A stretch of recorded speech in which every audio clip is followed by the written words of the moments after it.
আৰু আপোনালোকৰ গৰিমা আমাৰ মহাজাতিৰ গৰিমা আমাৰ মহাপুৰুষ শ্ৰীমন্ত শংকৰদেৱৰ আদৰ্শৰ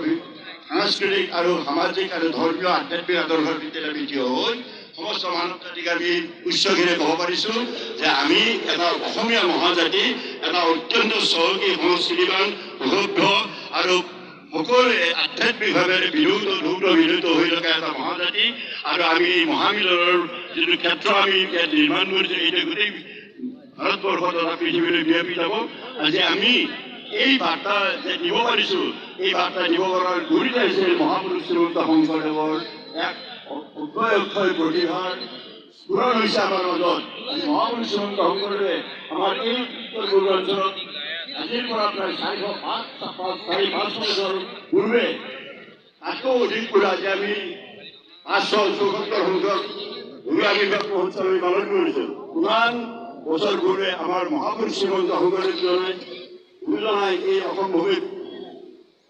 জন্মগ্ৰহণ কৰি আৱিৰ্ভাৱ হৈ গোটেই বিশ্ববাসীলৈ এটা বাৰ্তা দিছিলে যে মই ইয়াত জন্মগ্ৰহণ কৰিছোঁ এখন সমাজক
কিহত গৈছে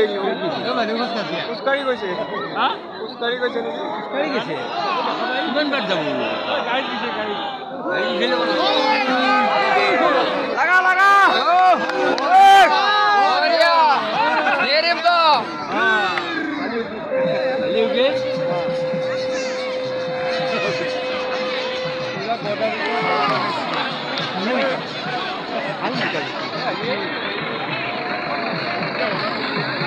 नामे ही